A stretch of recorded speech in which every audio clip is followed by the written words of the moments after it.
Aujourd'hui, nous allons voir comment arrêter la tétine à son enfant. Voici un des grands dilemmes des parents. Mais avant tout, laissez-moi vous rappeler ceci. La succion chez l'enfant est cruciale pour sa nutrition et son développement oral. De plus, elle favorise la prise de nourriture et le renforcement des muscles buccaux. Mais n'oubliez pas qu'elle apporte aussi réconfort et sécurité émotionnelle. Peut-on m'expliquer pourquoi un parent un beau matin se lève et décide que son enfant doit renoncer à la tétine comme s'il venait d'engloutir un sac entier de culpabilité ? Étrange. Ah, vous pensez qu'il est trop grand ? Par peur des problèmes orthodontie ? Mais ces dernières années, l'utilisation de la sucette pour bébé a été prouvé qu'elle n'entraîne pas automatiquement des problèmes orthodontiques. L'excès de succion, certes, pourrait éventuellement contribuer à des modifications buccales, et encore. Alors inutile de courir à l'arbre des tétines ou de se lancer dans un deal farfelu. À 15 ans, aucun ado ne défile avec une tétine en main.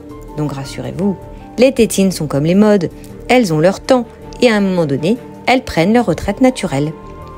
L'esprit enfantin explore le monde avec la pureté de la simplicité. Donc demandez à ce petit être de retirer sa tétine pour l'accrocher à un arbre où seuls les fruits grandissent demeure une idée délicate. La vérité, elle, prend racine dans les éléments simples de la vie, là où les arbres portent des fruits et non des tétines. Avoir offert une tétine à votre enfant a créé une source de tranquillité et de sécurité pour lui. Cependant, décider subitement de lui retirer cet objet, cela perturbe le réconfort qu'il en retire et remet en question la stabilité émotionnelle qu'il associe à cette tétine. C'est pourquoi je vous propose une technique plus douce, plus lente, mais plus respectueuse. Premièrement, demandez à l'enfant d'enlever sa tétine chaque fois qu'il parle car vous ne comprenez pas.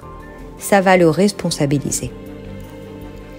Lorsque vous jouez avec lui, emmenez une petite boîte où il pourra la poser le temps du jeu et la récupérer seul. Ça va rassurer l'enfant et le rendre indépendant. Troisièmement, ne faites aucune fixation sur la tétine. Pas de remarques. Quatrièmement, ne jamais dire « tu n'es plus un bébé ». Laissez-le observer seul les autres petits copains sans tétine. Cinquièmement, ne vous fixez aucune limite de temps.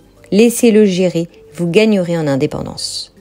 Enfin, sachez être patient pour savourer le temps qui passe en douceur. Excellente journée et merci beaucoup.